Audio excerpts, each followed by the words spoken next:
The term information technology, IT, is widely used nowadays.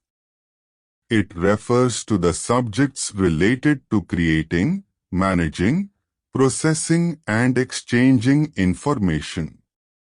It defines an industry that uses computers, networking, software programming, and other equipment and processes to store, process, retrieve, transmit, and protect information. In this era of information technology, computers are used in almost all walks of life. Computers are widely used in several fields, such as education, communication, entertainment, banking, medicine, weather forecasting, and scientific research.